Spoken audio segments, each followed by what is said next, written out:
In our look at Jack Kirby's Captain America from the 1970s, we found that the stories can be hit and miss. In our previous discussion, 3 months ago, episode 837, we found a less than engaging story that appeared to be the victim of editorial interference. But this time around, with issues 209 to 211 of Captain America and the Falcon, we've got a story that's firing on all cylinders, with the introduction of Mr. TV Screen Torso himself, Arnim Zola. This week, Emmet and I discuss these 3 issues. First, I'd like to thank our patrons for helping to keep the show going. You can pitch in by pledging at least $2 a month at patreon.com/deconcomics. This is Tim. This is Emmet. And this is Deconstructing Comics.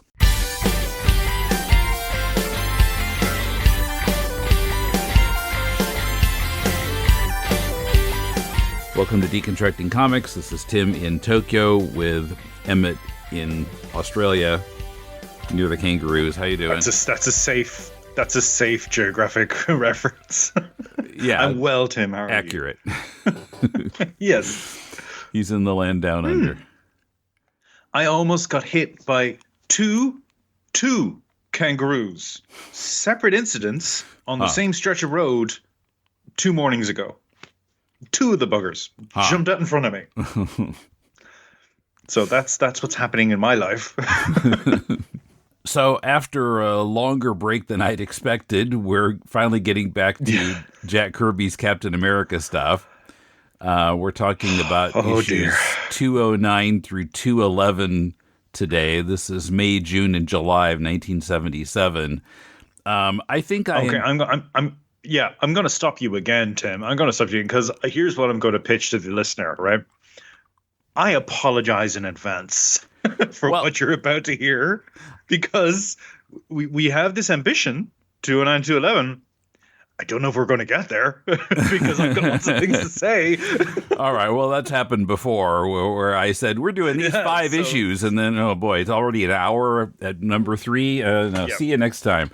So cards on the table for everyone listening. I think what we do is we aim for a hard out at an hour at most. And then we're done and we get back to it if we need to get back to it. But I have things to say. Okay. Yeah, I mean, I think I enjoyed this the most I have of any of the Kirby Captain America stuff we talked about. There's a lot of action. It's got something. A lot of action and kooky science fiction, and of course there's some goofy stuff like the dialogue, the things that Kirby doesn't excel at. Some howlers, some requisite howlers. Yeah. But yeah, I've got a few of those to talk about, especially in 211 if we get there. I hope we do because I really want to talk about those. So anyway, let's get right into it. Captain America and the Falcon 209. We've just been introduced to Arnim Zola at the end of the previous issue. And we see him there on the cover in the background. And he's saying, "Attack, Primus, attack." And Primus is this big gold humanoid being. We'll talk about the nature of Primus when we get into it. And he's attacking in flux as well. He's sort of like it's a precursor to T-1000. You know, this idea of a molten metal man almost. He's sort of shifting as he moves. And Donna Maria, the sister of the swine who was unceremoniously quickly disposed of, it seemed like, by editorial interference in the previous issue. When that was our working theory. Suddenly the story about the prison became the story about monsters roaming the countryside and coming out of the river and stuff. So yeah, which again, we sort of talked about it last session. Where we were coming up with the theory, was that editorial fiat? Did they just say, hey, Kirby, just start making some monster stuff, you're good at that? But I tell you what, it actually pays dividends in these issues. Like, it does actually resolve in a way that I feel is satisfactory. Yeah, and I mean, it does feel like this is something he was planning to do. It doesn't feel like he suddenly came up with this. Yeah, and my complaint when we were talking about that shift in plot was, they got scared of all the Nazi stuff. So they've well, they got scared of all the fascist stuff because they were South Mhm. American fascists, Pinochet type fascists, as we talked about. So I was like, oh, they got scared of that, so they veered into monster stuff. No, the Nazi stuff is well and truly still involved. Like, Oh it's yeah. part and parcel of this whole thing. So it actually does sort of tee up quite nicely. Right. So Primus is attacking Cap. Donna Maria is standing there, and Arnim Zola is sitting in the background with his face on the screen on his chest. So now the text at the top of the splash page talks about genetic engineering. So it seems like that's something Kirby was thinking about. And test tube babies. And Yes. I mean, already in 1977. Yeah, let me just read that. It used to be a popular science fiction theme until modern technology made it fact. Life can be manufactured in a test tube today, and the science of genetic engineering is now expanding its horizons. The question is, where do we go from here, and how far? Cap finds a horrifying answer deep in the Central American jungle. He finds Arnim Zola, the biofanatic. We need to bring Biofanatic back. We need to bring Biofanatic back for all those, again, billionaires talking about like taking their kids' blood to reinvigorate themselves. That whole story that came out a few years ago. People who are obsessed with grind mindset and have this whole idea about sleep is for the weak and we just need to live on paste. Biofanatics. That's what we should call them. That should be the moniker for this whole scene we're currently enduring. I love it. Did you note the credits? It's written, edited, and drawn by Jack Kirby, inked by Frank Giacoia, who which is a straight credit. Just says written, edited, and drawn is a reasonably straight credit. It gives a share of authorship to Jack Kirby, whose name is in much bigger writing, and then admired by Archie Goodwin, which I really liked. Admired, as if yes, carry on. Off you go, Jack. Do whatever it is you're doing. I'm sure it's fine. And then much further down the page, we have Jim Novak, letterer, and George Russo's colorist. I'm not sure why that credit got pushed way down the page, but... We needed to give all that real estate to the sort of reflection on genetic engineering. So we got Cap and Donna Maria staring towards us at Arnim Zola, and of him we're just seeing his hands and the back of the box that takes the place of his head. We can't see the whole figure until we turn the page, and we've got a spread over pages 2 and 3. Let's not turn the page just yet, Tim. Let's not just turn the page, because look at this. Look at what we're looking at. Number one, Captain America makes a Teddy Roosevelt, sort of reference to bully. Bully, friend. Okay. Yeah. So it's once again aging Cap. I've been reading reading the new Doom event in Marvel Comics. Oh yeah, and Cap, is obviously very present because we've got more Nazi stuff going on in that, and he sounds so contemporary now. I don't think we use this sort of he's a man of his time, and he would know who Teddy Roosevelt is, and he'd still be talking in the same style. So that was one thing, but something that just occurred to me. So we're looking at this page. Donna Maria, there is a box where his head should be, but he is not without a face. And the hands are stretched out in front, like so. For the benefit of the listener, I'm holding my own hands towards the camera. And there is a void above those hands. That's where our face goes. Tim, she's talking about us. Our face is in the box. We're staring into the comic book. And we are terrifying Donna Maria. Well, no, we do see the box there in the foreground. It's like kind of like we're above the and staging of behind the arms really Zola. sort of it looks like first person perspective, and like Well, yeah, this I is mean, our I feel perspective like on the page. the perspective between the box and the hands is not the same. It's something's wrong there, actually. The box should be higher and closer to us, really. I think what we're witnessing here is the Doyleist Watsonist divide in real time. Okay, If anyone has ever read TV tropes, so yeah. There's the sort of the literalist, and then there's the figurist. The person who the two different perspectives. But yes, okay. I just thought it was fun. we're gonna do one issue this time. We're going so slow. I think we're doing one issue. No, let's get to this. Let's get to the 2-3 page spread. Yeah, so Classic we got Kirby 2-3 page the spread here. We've got Donna Maria and Cap to our left, staring towards Arnim Zola, who's in the center, and behind them there's this kind of Jabba the Hutt-esque figure, except he's doughier and he's called Doughboy, and he's some kind of genetically engineered creature. We're going to find out a lot more about him in a second. Yeah, so you could call him Jabba the Hutt. You could also, another reference would be Mojo from the X-Men comics, potentially took this visual look from this Doughboy character. You could also say he resembles Baron Harkonnen from the Dune novels, who's a grossly overweight, villainous character who floats. And Doughboy is currently floating. Yeah. Or is he dropping into? He's dropping. He's dropping to the ground. Yeah, what's happening. But we do know he can float.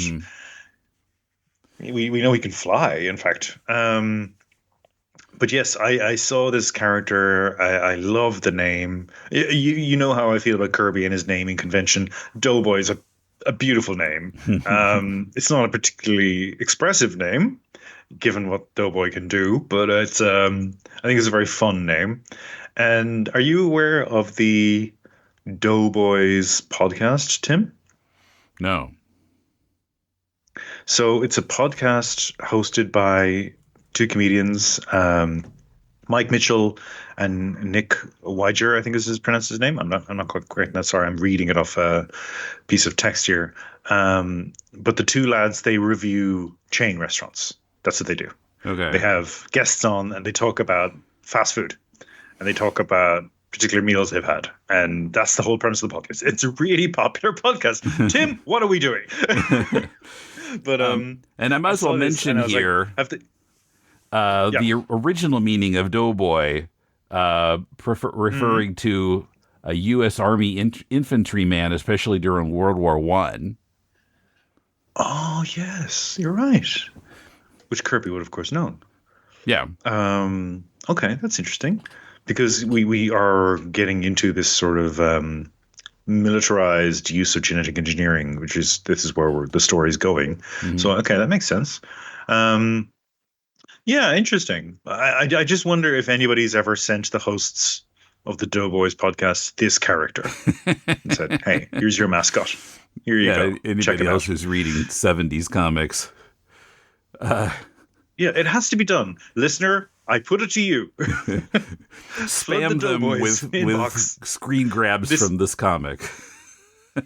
or take this piece of audio from this podcast and spam them with that. Yeah, help us going somehow. Get some free promotion here. So now Doughboy reaches out with these long rubbery arms, and Cap even says shades of Reed Richards, because that's very much like what's happening with these arms that are reaching out for him and Donna Maria, and Doughboy does grab them both. And then Zola himself gets him kind of embeds himself in Doughboy, and now they're all three stuck in Doughboy, and Doughboy starts flying, just going up, and to the edge of space, it says. Now, we're going to get into it, and this is kind of what I warned you about at the start of the episode, Tim. We're going to get into the weeds in terms of what exactly Zola's doing. Because I would argue this isn't genetic engineering of any kind. Obviously, it isn't. It's comic book super science. Mhm. But I also would say it's got more in common with magic. So this is sort of a form of magitech. We're going to get into it because we actually do have a hint as to where this all started, and it gets into magical practice. So whenever Doughboy does something that makes no logical sense, mentally I'm now going, because I've read the issues, oh yeah, that's magic. That's just magic. It's fine. It's magic. Okay. So Doughboy then kind of encompasses the three of them, takes the shape, well, we will see later, takes the shape of a flying saucer, and like just encloses them as a ship to make this journey around the world to Zola's headquarters, apparently somewhere in Europe. Yeah. I have to say, Donna Maria in the previous issues with her brother, the Swine, was a really impressive character. I think we talked about her at length, about how she just is really dominating her relation. Were they siblings or were they cousins? I can't recall anymore. But they had a family connection. They were family, and she was just ruling him. Yeah. This would-be military tin pot dictator in South America, and she just had him every which way tied up, and all his men didn't respect him because of her, and like she was just this disruptive element. And she was a really interesting character. And then in the beginning of this issue in particular, just her constant, I'm frightened. Yeah, oh, she's Captain just America, become kind save of me, a help me." typical damsel in these issues. Yeah, she damsels up the place. Yeah. Yeah. So then we have a scene change.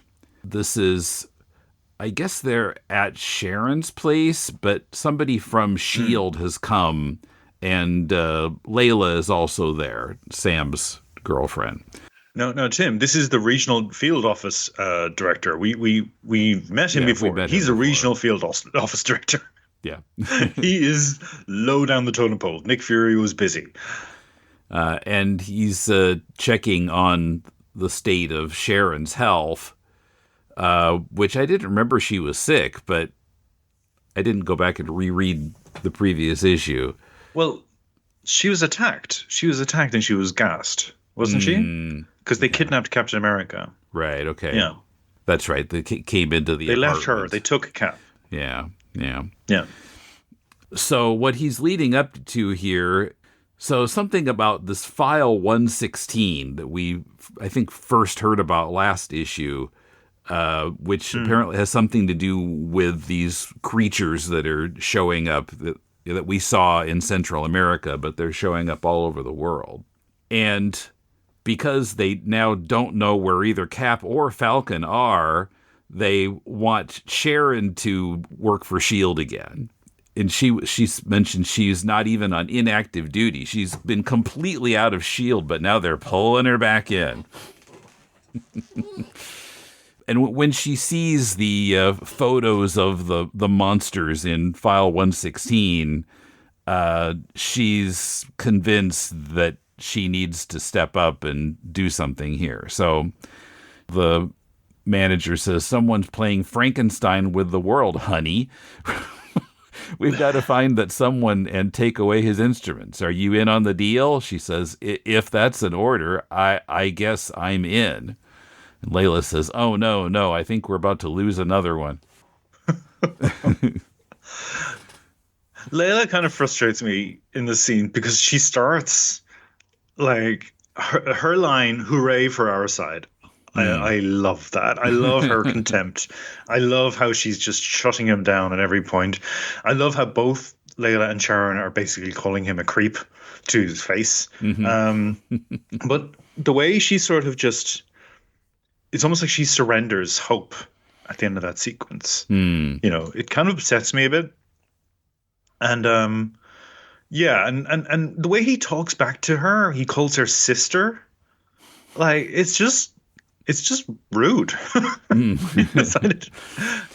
Yeah, and when I she don't says think that it's Kirby. she says that he wins the Sweetheart of the Century award in there sarcastically, and he says, "I know what I'm doing, sister. I'm putting an agent to work. Shield needs every available hand on this job." Yeah. He's been such a snide creep, and we've talked in the past about, particularly with Sam and Layla, Kirby misappropriating jive. There's been a bit of cringe, as the kids today say, where it comes to some of the dialogue. But I actually think this sequence, for the most part, demonstrates how people talking down, condescending to Black Americans and appropriating their language, actually, it does it in a really clever way. It shows it being so condescending, arrogant, insulting. But then for Layla as a character at the very end to just go, I think we're about to lose another one. I don't know if maybe the drama of her dialogue there isn't coming through to me. Maybe she's saying it again in a somewhat sarcastic way. I'm not quite sure. But it feels like a defeat of her in the scene, because there was an interesting dynamic between the two women and this guy up until that moment, when Sharon just acquiesces and says, "All right, you got me." And from that point on, we've got more of he's got her in her place now. So when he makes his joke about being a male chauvinist, it genuinely is chilling in a way. It's like, all right, I got you. I've got you now. You're mine. Send me the bill for your hairdo. It's just, it feels like intentionally disturbing. So I give Kirby props to him on this one, actually. Okay. Right. So then we're back with Zola and Cap and Donna Maria in their Doughboy flying saucer. And Zola's always got this device in his hand that he uses to control his genetically engineered beings. And he uses it to get Doughboy to give them a window out of the flying saucer so they can look out and see the Earth zooming by below them. Yeah, so the beam strikes the interior of Doughboy, that they're inside Doughboy. It strikes the interior wall, and then the wall becomes transparent. So Doughboy's substance is responsive to Zola's will. If Zola wants him to become a flying saucer, it becomes a flying saucer. If Zola wants him to become a hard wall or a transparent wall, he does. And so he's got this total control over this created being, which again I'm going to come back to, but I think it's just a really interesting sort of, again we're blending magic and technology here, but it's sort of interesting idea for this Nazi scientist to be deploying these powers. And I feel like there's another kind of vague World War I reference here, because Zola says, "Yes, you're flying over hill and dale." And I thought of that song, "Over hill, over dale, we will hit the dusty trail." Yeah. And those caissons rolling along. We sang that in elementary school. Oh, goodness. Yeah, I didn't really understand what it was about, but anyway, but yeah, I feel like he's making a reference there, even whether he realizes it or not. That's what it makes me think of. Let's see. Oh, so he has Doughboy whip up seats for Cap and Donna Maria so he can give us some exposition about his backstory, and how he was just a regular old scientist in Germany, who did some experimenting with genetic engineering and eventually created his own new body and transferred his brain into it. Okay. So here's where you've just skipped right over the important bit. Okay. And this is what I was building to. So yes, he was a scientist. He had this ancestral castle In Switzerland. And in Switzerland, and he has this hidden trove in the castle. It's described as a cast iron box, and time and again, I would pore through the age-old papers it contained. They were brought back from the Near East during the Crusades, and I decoded the ancient notes long before the discovery of DNA. And then from there, we switch into his science fiction Frankensteinian process, where he's trying to create life.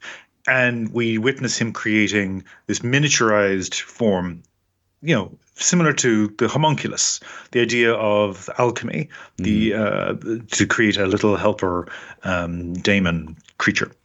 Now, I'm fixated on that box. What's going on with that box? Okay. What are these writings? What's happening there? So I did a little research. I did a little looking into it. So what I believe the Kirby's doing here is he's planting, again, Kabbalism, the Kabbalah, in a superhero comic. So he's done this before. He's touched on these ideas before, but here we have a literal depiction of there's these ancient writings. They've been taken from what's called the Near East, so Palestine, I'm presuming. So we're talking about sort of Edenic magic that he's taken from that place, and during the Crusades it was removed and brought back to Europe. There's this tradition of Christian civilization, Hellenism, in concert with Christian civilization, taking from Jewish mysticism, Jewish civilization, Jewish tradition, and just rebranding as, well, this is ours now. Which, as we're going to get into, the Nazis also very fond of doing that. Also, yep, this is ours. Yep, no, we'll have this. Yep, thank you, this is ours. Because they aren't capable of original thought. So what I'm pitching is that what we're looking at is Kirby suggesting that Arnim Zola has actually found the formulae, the Kabbalistic formulae for creating a golem. That this is the idea of the sort of the myth, the Jewish myth of a rabbi being able to invest in mud and earth, the form of life, and creating a helper creature, a golem, either to do. There are stories of rabbis, particularly in Poland. There's stories of rabbis creating these golem to do work for them, to do chores, domestic work. And then there's the famous golem of Prague. I think Krimstein, when he did Einstein in Kafkaland, he made some comment to the effect of, I managed to get through the entire project without mentioning the Golem of Prague. Like that was, because that's the one thing everyone associates with, oh yeah, the Golem of Prague, yeah, which didn't defend the Jews of Prague when Nazis rolled in. And there's this sort of tragic resonance to that. So I think that's what this is. This is a Nazi stealing Jewish magic for his experimentation and then claiming it as his own. Saying, this is my genius, right? Okay. And later we're going to meet some of his creations, and they don't respect him because he's a thief. He's not their creator. He has stolen this magic from Jewish culture. Now, I did some reading into this, as I said. I was really, what jumped to mind to me was Steven Spielberg's Raiders of the Lost Ark, where we have the Nazis taking the Ark, and they're going to use Jewish destructive, apocalyptic power to win the war. And they even observe the ceremony of opening the Ark, and then the Ark just kills them all. Sorry, spoilers for a movie that's like over 40 years old. Yeah. But I was struck by this idea, and I was like, oh, is Kirby doing the same thing? He's talking about Nazis stealing Jewish magic for their war effort. I wonder, has anyone ever written about this? Has anyone ever written about the possible connections between Frankenstein and the Golem, because we've had Frankenstein referenced multiple times in these issues. Frankenstein keeps getting on the cover. Yeah. So who's done this? So I did some reading, and I found this wonderful article. And I'm not going to tell you where it was published, because after reading it, and it was really well researched, and it was really well written, and it pointed me to lots of interesting source material, which I might follow up on. Gershom Scholem, got to mention. I read a lot of Gershom Scholem when I was doing my thesis years ago, so I'm familiar with his writing. I was like, what else is on this magazine? What else have they published? I went to the front page, and a lot of stuff about the Palestinian genocide that was maybe very disturbing for me to read. And it just struck me, given Kumar's review of Joe Sacco's Palestine last week, just the sheer glee with which these atrocities were being reported in that publication. It really broke me, actually. It broke me emotionally. Wow. That there are people out there that look at what's happening and go, this is great. And the fact that I'd found this work of good scholarship, like good writing, but within this, I would consider hateful publication. We're not going into the politics, Tim, but like I'm just saying, it really hurt me that we're living in this time where I want to talk about these things, and I want to point people to learn more about these things and read Gershom Scholem and read, Francis Yates talking about the Golem and things like that. But I can't link you to this article because I don't want you to read what I read. And that Kirby was sort of taking all these ideas of resistance and fighting against the Nazis and trying to redress the historical wrong of the Holocaust and employing that in his fiction. And then I, in full support of that, I'm trying to maybe give more perspective to this discussion, and then I run headlong into this, Yeah. Anyway, that was my rant. Okay. So I mentioned Zola uses that device to control his creations, but Cap and Donna Maria realize that he can't control them because they weren't created by him. So they think we've still got our freedom, so we're fine. Yeah, they can't affect life produced by nature. Is that it? Sure, that's it. All right. You've told us the truth, and it's the truth that keeps men free, isn't it, Zola? Zola says, not so fast, my friend. Your freedom is now my personal property. And Cap tries to attack him, and Zola punches him punches his shield. And so, there's a bit of fighting. And then, this is when Primus is introduced. And Primus emerges from Doughboy. And in his first appearance, just like on the cover, you can see how the dough is kind of connected, and eventually he forms into a solid being, kind of similar to Silver Surfer. But at first you can see Adam Warlock as well, a similar concept again. Yeah, no hair. No hair in this one. Bald, almost naked-looking person. Although you can see he is wearing pants and boots. It looks like. And gotta be discreet.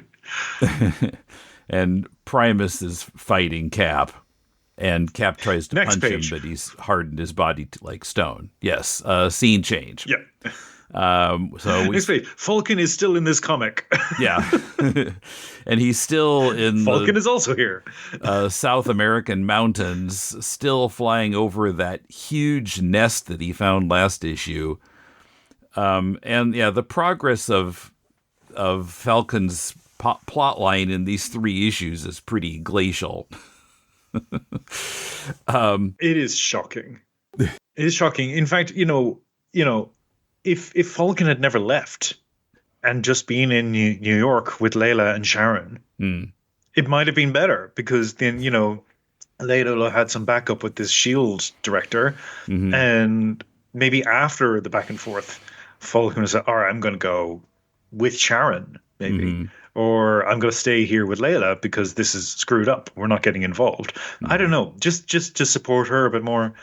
But yeah, both Layla and Falcon are pretty poorly served by these issues. I feel they're just sidelined. Mm. His name is in the title of the comic book. Yeah, Captain America and the Falcon. He's in a nest. Yeah, it's a huge nest made out of logs.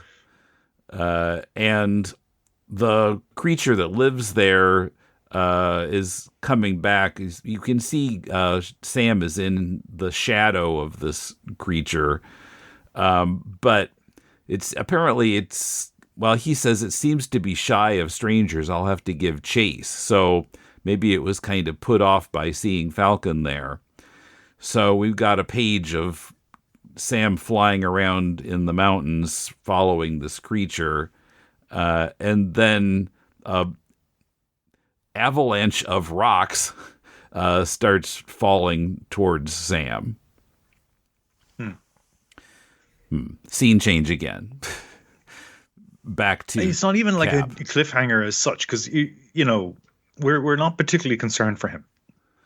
The actual build up to that moment of an avalanche isn't particularly engaging or exciting, so we don't particularly care as readers. It's very bizarre. Yeah, well, even though he thinks there's no way out of this, I can't change course, you're thinking, well, sure you can. There's space there between the rocks. Why don't you just fly around them? None of them are actually hitting him in the picture. He's still airborne. So on the last page of the issue, Cap is still fighting Primus. Primus knocks him down, and now Primus has got the hots for Donna Maria. Says, "She pleases me, great Zola. I claim her as my own." She says, "No, let me Which go." is another nod to Bride of Frankenstein. Like the idea of Frankenstein wanting a wife, and demanding his creator give him a wife. Yeah. Okay. What happens to the world if all the good guys lose? Don't miss Showdown Day. I don't know, Tim. What happened? Do you remember when all the good guys lost? Because clearly that happened. Yeah, I don't recall all the good guys losing. I mean, if I don't think we're going to get through these 3 issues, but I mean, the story isn't over yet in number 211. No, I meant now with us in this world. Oh, we're living through it. I see what you're saying. Not talking about the a comic grim at note all. on our present circumstance from Emmet. Coming up, we power through 2 more issues to find that Sharon doesn't know her Shakespeare, and Cap thinks he's Jimi Hendrix. Right after this. This podcast is part of the Deconstructing Comics Network, where we're grateful to our supporters on Patreon. Patrons get exclusive extra content. Pledge $2 a month or more and get Batman 66 podcast Bat Bits and occasional trivia videos. Most recently, we presented trivia about 90125, the 1983 album from Yes. In the next few Bat Bits episodes, we'll discuss early drafts of the script for The Bookworm Turns. At $4 a month, you also get our new monthly show Silver Age Batman, where I'm moving through the book Batman in the 50s, issue by issue, with a rotating second chair of Paul, Emmet, Patrick, or Kumar. Follow our Patreon for free and you can hear the first 2 episodes of both Bat Bits and Silver Age Batman. Check it out at patreon.com/deconcomics, and thanks for your support. Alien invasion is an old trope of fiction, especially aliens who attack humans. But what if the aliens are just living their lives, and part of that involves eating humans? Is that different from humans eating cows and pigs? Hitoshi Iwaaki's manga Parasite explores this question, with some horror and comedy along the way. In the 2nd season of Full Manga Alchemists, Patrick and I are discussing the story chapter by chapter. We hope you'll read along and then join us for commentary on one of our favorite manga titles. Listen every other Monday on your favorite podcast app. That's Full Manga Alchemists. All right, 210. So I think we can push through this in 10, 15 minutes. spoiler alert, on the cover, Cap and Falcon open file 116, and find the most sinister secret of all, the Red Skull. And we see that is a shocking spoiler. Yeah. I guess generating sales is more important than not spoiling the shock in the issue. We see Red Skull's face with these tentacles coming out of it, wrapping around Donna Maria, Cap, Sharon, and Falcon. Which is hilarious because there are 3 people who don't actually meet him. Right. Yeah. I mean, an argument could be made. This is like, that idea from a few years ago, the vampire octopus, that those tendrils are impacting all of them in different ways. Like all of them are being affected by things Red Skull set in motion with file 116. But I mean, I think that's what the intent is. But again, only Sharon is aware that Red Skull is involved at a certain point in time in these issues. So, showdown day begins. Cap is cracking Primus on the head with his shield. Sound effect is literally He's immediately recovered from the cliffhanger at the end of the last issue. Like, immediately he's just bounced back up. Yeah. And, of course, Zola has that device that he's using to control Primus, and Donna Maria gets the idea to try to grab it away from Zola, but doesn't succeed. And now she's, because he's used his device on Doughboy, she's now kind of wrapped up in dough. And pretty soon Cap is too. But Primus says, "There was no need for this. I could have easily subdued him. Was I not bred for this kind of task?" Zola says, "You've proven untalented and inefficient, Primus. Perhaps you will do better another day." Primus is, like, "Don't lump me together with Doughboy and the others. I am like the man in this female." But Zola is not buying it. So there's an argument there, point of conflict between Primus and Zola, whether Primus is unique or if he's just the same as all the other genetically engineered beings here. Yeah. So we see Doughboy kind of turning back to the doughy shape rather than the flying saucer, and he's landing at Zola's castle. Again, Frankenstein is mentioned.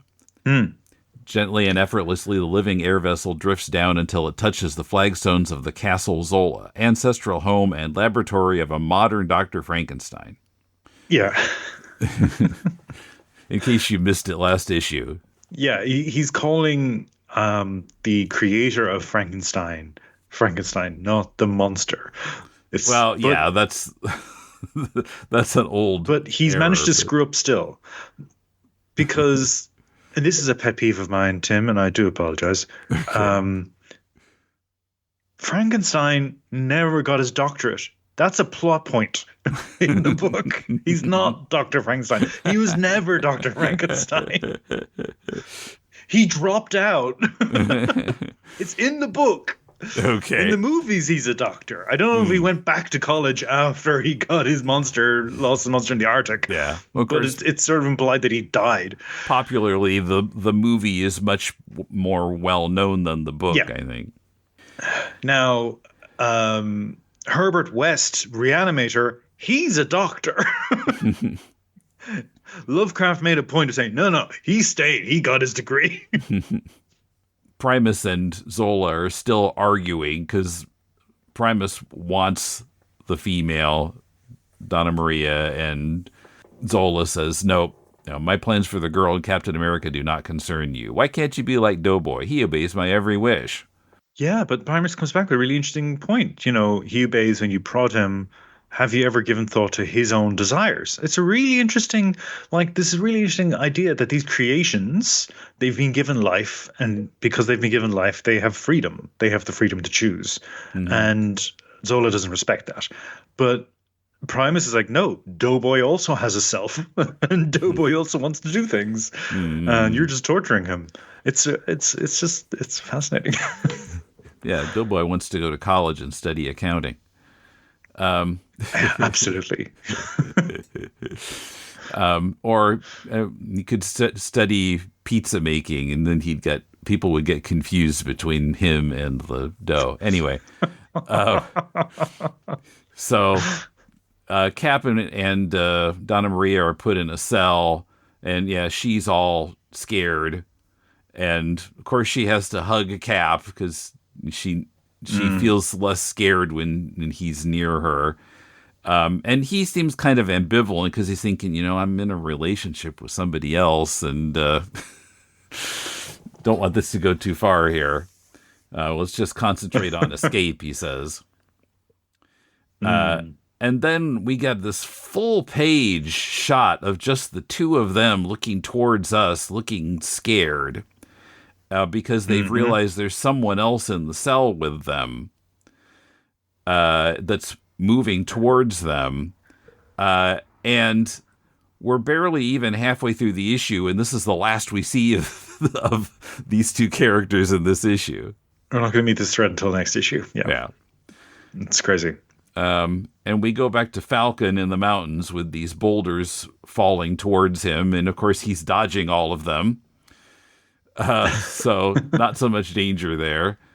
But we do finally get a look at the creature, which I'm not sure what to make of this creature. I mean, it's bird-like, but it has wings and hands and feet.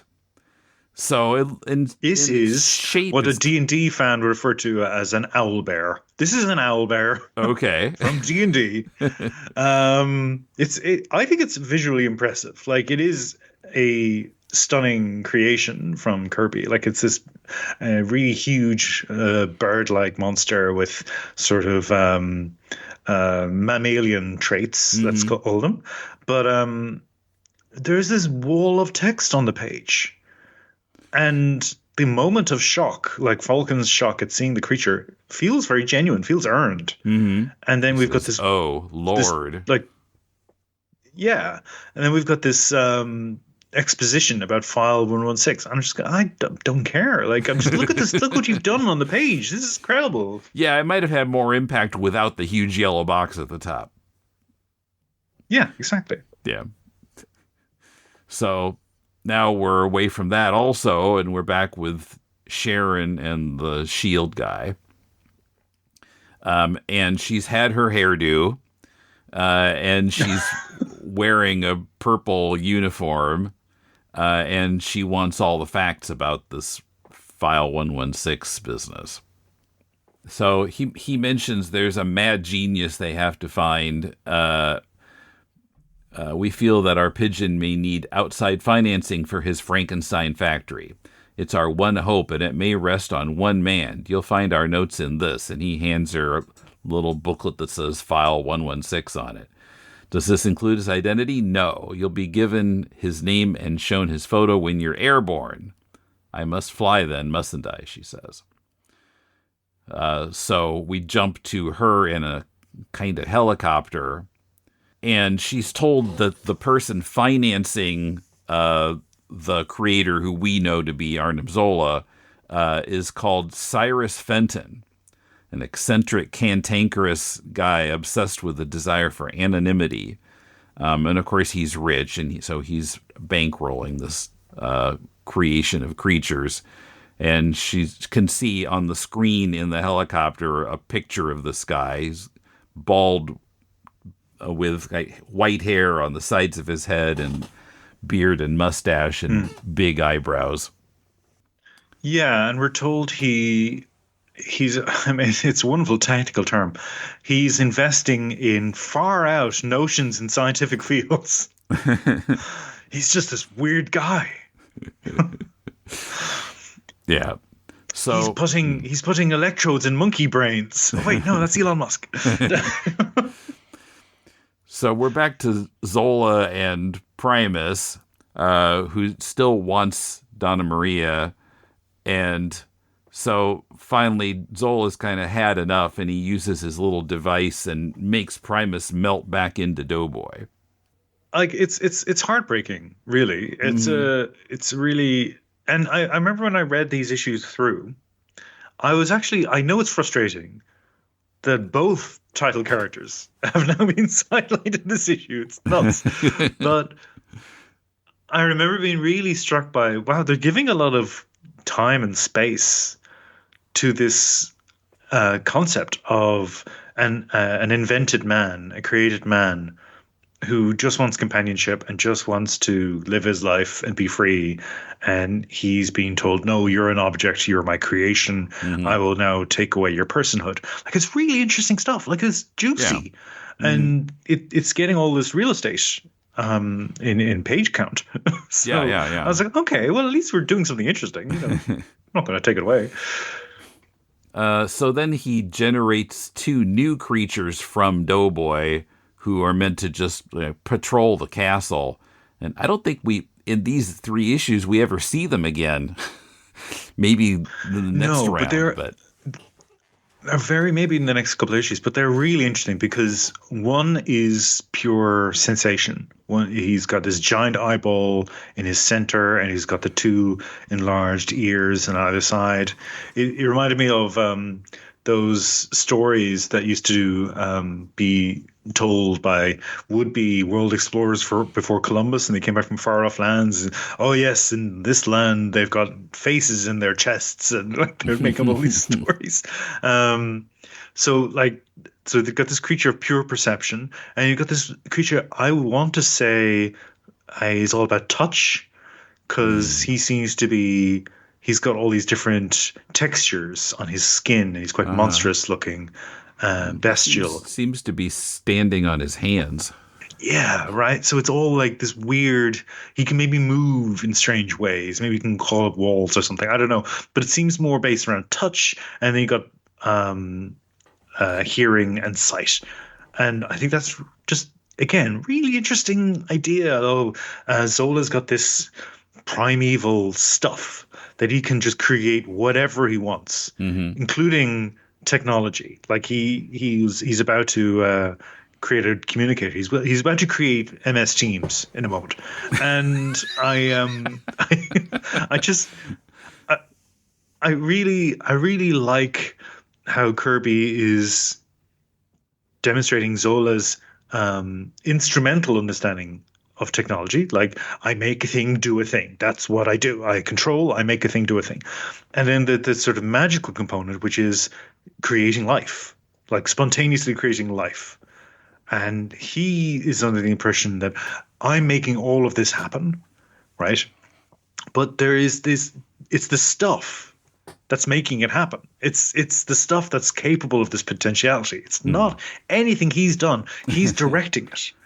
Right. And he's taking credit for it. And there's something just again, as I said before, it's juicy. But yeah, this apparently is all stuff that came from that cast iron box, right? Yeah. Yeah, which it existed for millennia. We're given to understand. Like it's over 1,000 years it's at like least. Finding a cookbook and making good macaroni and cheese and saying, I created this recipe for macaroni and cheese. Beautiful analogy, Tim. So now he starts talking out loud to us, I guess, about his benefactor, and he needs to get in touch with his benefactor again. And so we're expecting that Cyrus guy that we saw Sharon looking at, with Cyrus Fenton, but on the next page, we see lots of Kirby Crackle. His Skype needs a lot of Kirby Crackle to get started up. And yeah, I thought this was really hilarious. He says, no wires, no tubes, no massive broadcast facilities to contend with, and yet I can stand here and converse with anyone on this planet. Was there ever such a wonder? Yeah, you got a broadband connection. Okay. But yeah, it's like, I suppose in 1975, sure. I mean, I was in 7th grade at the time. You couldn't imagine, anything other than making a long distance phone call and paying through the nose for it. Again, we keep finding these little moments in Kirby comics where it's like, he's anticipating all this technology. I'm a broken record on this point, I know. Like anyone who's listened to the Kirby series, we keep running into it. From mobile devices to teleconferencing. He keeps anticipating the path in which we went down. in our lives. Yeah. And now we converse this way. And yeah, I wish I had Kirby Crackle effect around the rims of my screen. I wish there was like a sort of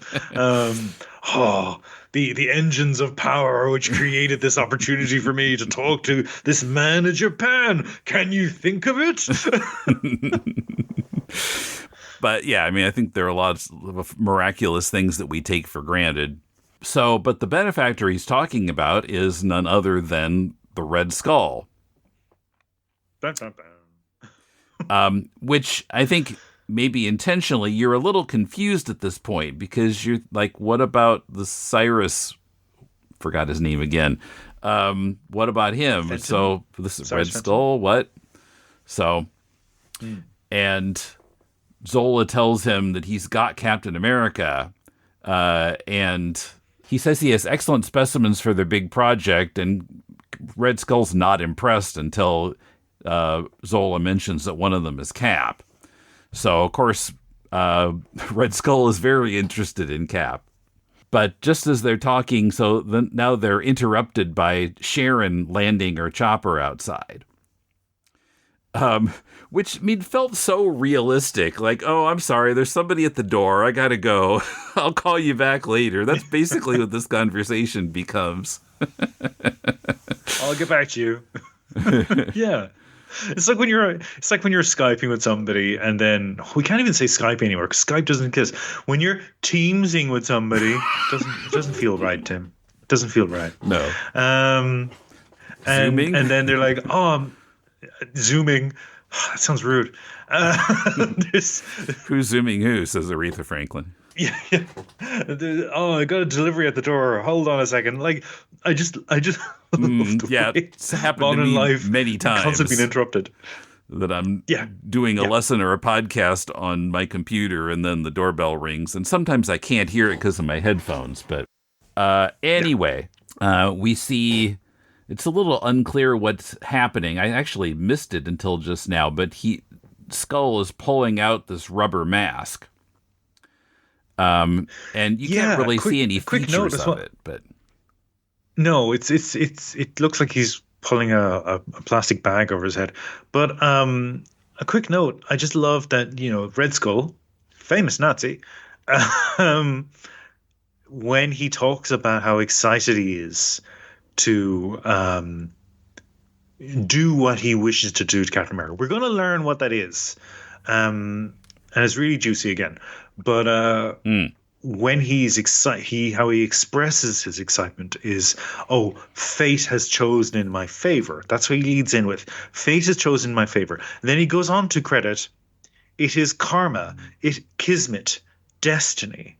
And I love that this white supremacist Nazi took the time to credit Arabian culture and Indian culture with karma and kismet before settling on destiny. I love that. I love that because, again, Nazis can't think of anything new, so they need to take other things.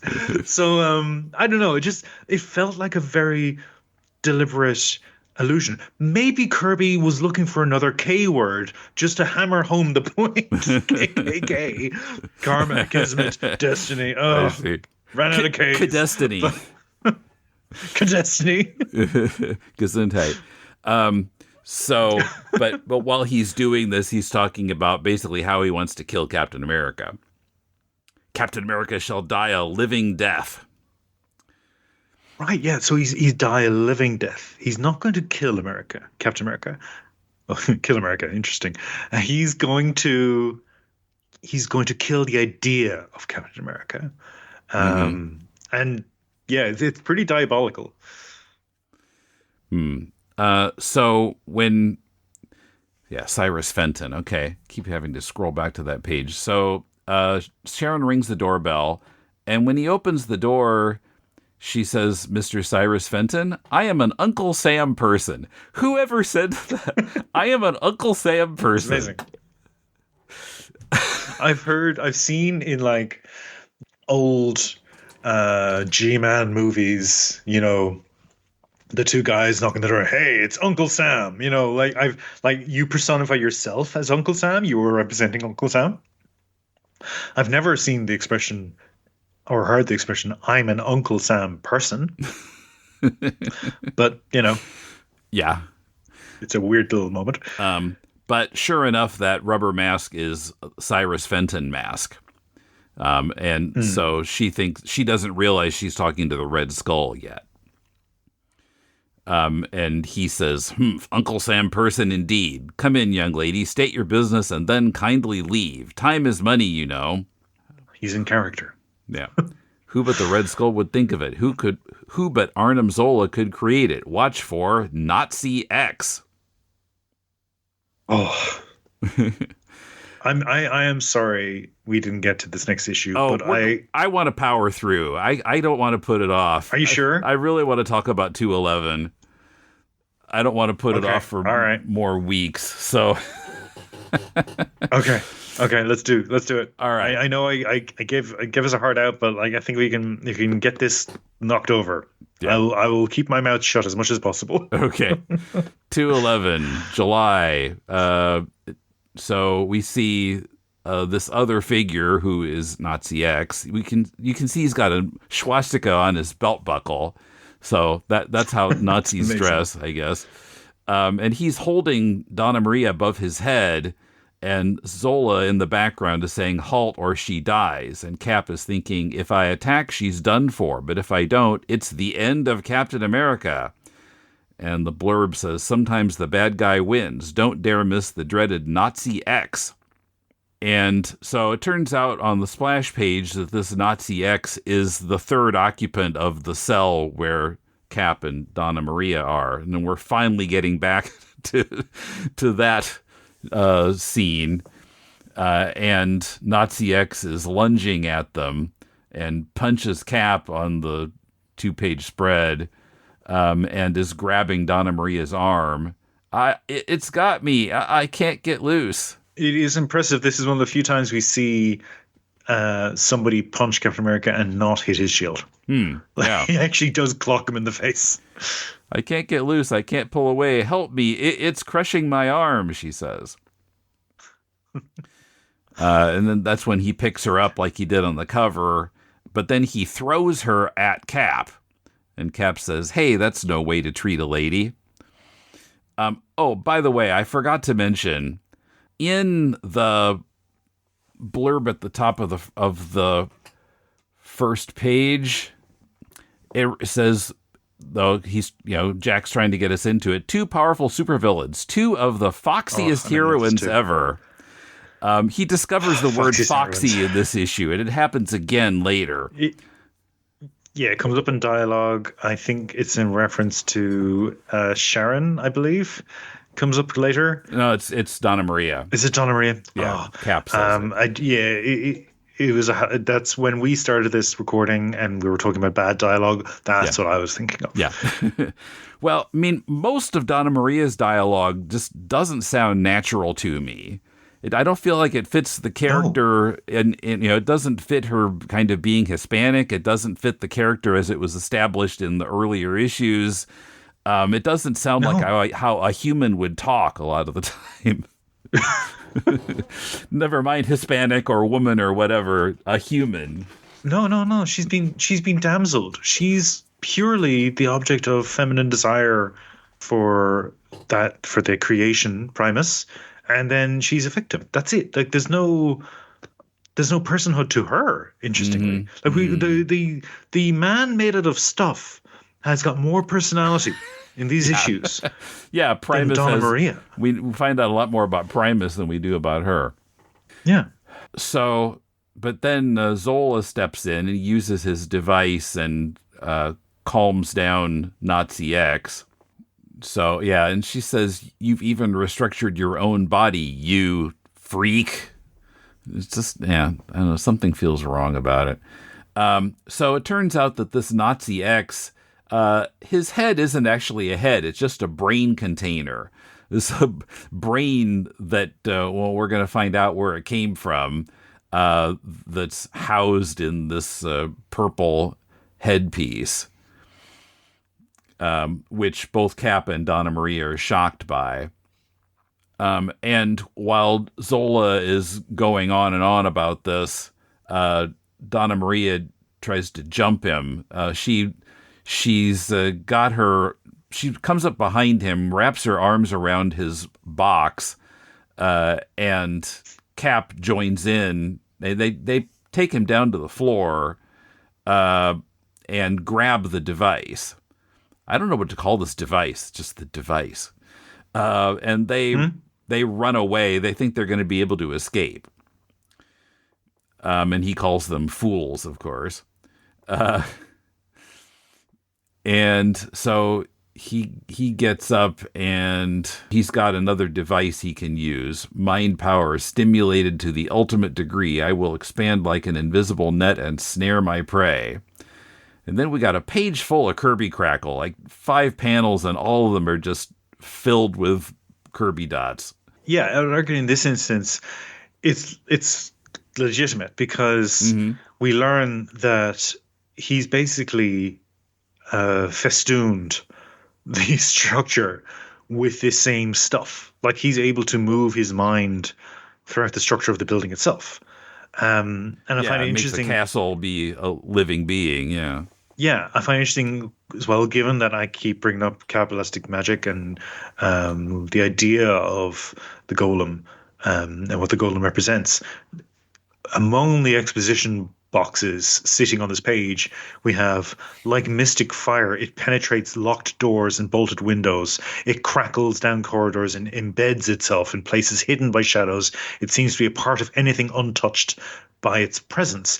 And so the idea of mystic fire, this fire of life, this fire of creation, which is part of the sort of mythic tradition, that's what this all is. That's what this is all tying back to.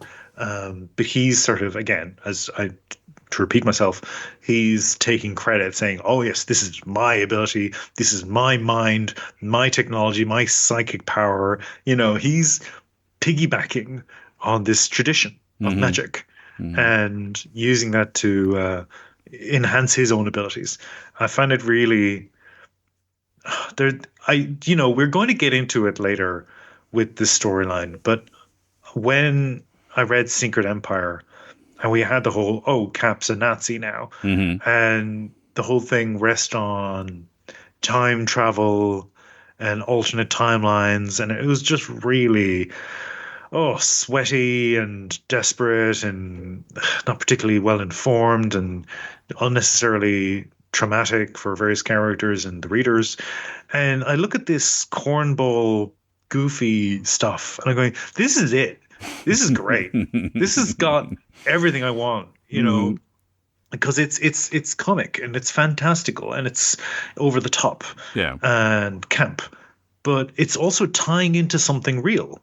Like, it's tying into traditions and culture and mythic archetypes and all these ideas that are brought to fore in the story. And I go, this is how you do it. Yeah, and maybe write better dialogue. and how do you use scientific innovations also for good or evil? Yeah. So everything in the castle is kind of lunging at them, and the curtains wrap themselves around Cap. And I thought, I guess it's curtains for Cap. And it grabs the device away from him, and pictures are flinging themselves at them off the walls. Even the stone blocks from the actual structure are popping out at them, and of course Cap is holding up his shield to bounce some of them off. And they get to the door, but she says the door isn't locked, but it won't open. Then the door's also alive. the door handle wraps itself around her wrist, and Cap is able to rip it off the door and break it to free her. So somewhere in here during this escape attempt is when he calls her, says she's Foxy, which just didn't work as like. That seems out of character for Cap, and when your life is in danger is not the time you generally show attraction to someone else. Yeah, he says it later when they're in the cellar. He exactly what I meant, foxy lady. Yeah. Let's find a way to stop Zola. Turned into Jimi Hendrix. Mm. Right. So, and swords are flying out at them. They have to duck to avoid being stabbed by all these flying swords and stuff. And yeah, then the floor kind of opens up and they fall into this dark pit. And scene change. So we're back with Sharon at Cyrus Fenton's estate. Oh, right. So he says, don't patronize me. My investments are legitimate and no concern for cloak and dagger snooping. She says, you've been known to subsidize some far-out projects. It's dangerous to fool with Mother Nature, you know. I felt like he was referring vaguely to a 1970s TV commercial here, which I don't know if you would have ever seen it outside of the U.S., but it was chiffon margarine.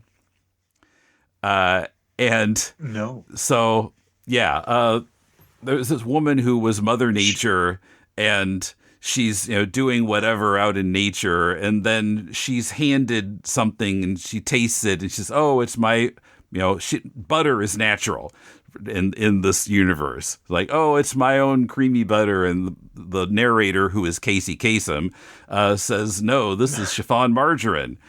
And so she says, it's not nice to fool Mother Nature. And then there's a clap of thunder. And that's the end. But yeah, it's dangerous to fool with Mother Nature. It's not nice to fool Mother Nature. Anyway, so yeah, they're talking and she says, she feels like she's hurt his feelings. And then for some reason she touches his cheeks and he says, stop that. Don't do that. And she realizes that it's a mask. And so I don't think she feels she's hurting. I think she's being sarcastic, doing this on purpose. Yeah, but I'm not quite sure why. I follow your logic, but I think, oh, drat, I've hurt your feelings, haven't I? Forgive my pushiness, you old dear. It sounds sarcastic to me. Well, so there's something about him that's unreal. But she touches his face, which is a weird thing to do. It's a weird thing to the first thing for you to do. What she said in the previous panel, the field of biology is chock full of rational concepts, but perhaps you overlook the dangerous potential of one specific theory. He says, I overlooked nothing. It's useless to badger me this way. And she's, I've hurt your feelings, haven't I? Forgive my pushiness, you old dear. It's only that there may be many lives at stake, you see?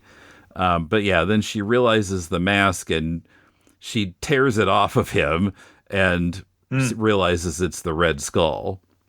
And he tells her that the real Cyrus Fenton is gone, that he's disposed of him apparently and taken his place and taken over all of the millions that the real Cyrus Fenton left behind, and is now serving my pet projects. Yes, you guessed it. Your file 116 is one of them. S.H.I.E.L.D. calls it the monster file, but I know it to be the answer to a dream I've nurtured since the untimely end of the Fuhrer's reign. And she says, you'll never realize that dream, and she zaps him with some technology that she's got on her hand. But she says, it's also capable of increasing the shock level, so I'd advise you to cooperate during this inquiry. Oh, did I miss that? No, you don't. He sort of flips the tables on her. Yeah. No, what I wanted to talk about a couple pages back, before he's unmasked, when she butchers 16th century English. Methinks thee protests too much, Mr. Fenton. Thee is the object. Dear. Thou is the subject. She's misquoting a misquote of Shakespeare. The real quote from Hamlet is, the lady doth protest too much, methinks. Often rendered. Well, maybe that's why she... that's why she attacked his face, because maybe Cyrus in his file was noted as a Elizabethan scholar, and she deliberately messed up the phrase to provoke an angry reaction, and then he doesn't actually respond to the clear grammatical error. Yeah, so she's like, oh, wow, this is an imposter. I'm going to rip off his face. Sharon just doesn't know her Shakespeare, I guess. Anyway, so I did want to comment on that, but so she finds out that the Red Skull knows where Cap is. So he's like trying to make a deal here. We shall leave this moment, you and I, to go find Cap without a word to S.H.I.E.L.D. headquarters. Is it a deal? Which is the end of the scene. But presumably she's going to say yes because Kirby's trying to get the characters together here, I think. What's going on with Falcon, we don't know. Yeah, he's still dodging a bird, man. We go back to Cap and Donna Maria with their underground. They emerge from the hole. He says it was as if we'd been gulped down by some giant animal. And they see that there is actually an eye and a big toothy mouth there. And she says, if Zola continues with his mad work, all humanity will have to obey him. And Cap says, exactly what I meant, foxy lady. We must find a way to stop Zola. It's rough. And so now they hear Zola's voice. Ha ha ha, you'll find that difficult to do in a world where my creatures call the tune. Welcome back, dear friends. You've tested my will and failed. It's time to resign yourselves to more useful pursuits. Cap says, like serving you? Is that it, Zola? Where are you? Show yourself. And the door opens and we see a lab where Zola is standing there and Nazi X is on a table, a tilted table. So talking about, the brain in Nazi X, which belonged to an extraordinary person who placed it in his care during the last days of World War II. Folks, it's Hitler. It's Adolf Hitler. You would assume so, it's yes. Hitler. No, it is. It expressly is, because the next issue on the cover, it says the brain of Adolf Hitler. But didn't Hitler shoot himself in the head? That's the story, Tim. That's what they want you to believe. Okay, but yeah, I mean, it seems like the logical assumption that it would be Hitler himself. Issue 212 confirms it. It's Adolf Hitler. Okay. And the exact same idea, what we're about to explore, the exact same idea was done in James Robinson and Paul Smith's The Golden Age. Spoiler for people who haven't read The Golden Age. But, Hitler's brain is put in the head of a superhero. And then he goes on to be a sort of this moralless superhero who everyone loved, and then it's Hitler who's back again, and he's back to his old ways. Right. Well, that's what they seem to be building up to here, because the idea is that this new being would have Cap's face. Yes. He's going to put Hitler's brain in Cap's body. When this is over, that brain shall have a face, yours. And Cap says, you're insane. And then the final panel says, man, it's like time to sweat. Will a son of Satan wear the face of a hero? No question mark. Don't walk, run to buy the next fantastic issue. Yeah. I tell you what, this issue pulled it out for me. Finally, like we pulled off. We're like, okay, all right, we're on track. We're doing something interesting. Yeah, and that only took us 20 more minutes, so I think it was worth it to power through. Okay, so we've got 3 more issues of Kirby's run left, plus 2 annuals. And then we'll be on to other titles. I think Black Panther will be after that. Amazing. Yeah.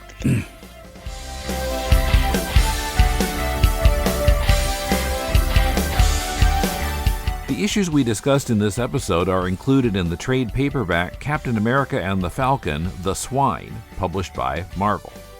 Follow us on Blue Sky at Decon Comics. On Facebook, we have both a page and a group. Those are linked from deconstructingcomics.com, as is our YouTube channel, where our episodes are posted every week as videos of a single image. You can comment on our episodes on YouTube or on our site, or drop us a line at mail@deconstructingcomics.com, or talk to us. click the Leave a Voicemail link on the left sidebar of our site. Are you making a comic? Send it to us and we'll do a Critiquing Comics episode about it. Our theme is by J.B. Anderton. The music backing the promotion of our Patreon is Change by Jazar. If you've been listening to our Full Manga Alchemists podcast, or my co-host Patrick's occasional Deconstructing Comics appearances, you may have picked up that Patrick is a connoisseur of comic sound effects. He recently released a book on the subject in Japanese. There may or may not be an English version, but for sure he and I will be speaking English on next week's show when we discuss his book, Translating Manga Sound Effects to English, Sound Effects That Didn't Fit the Action, and more. So be here for some sound effects talk next week. Till then, this is Tim, and thanks for listening to Deconstructing Comics.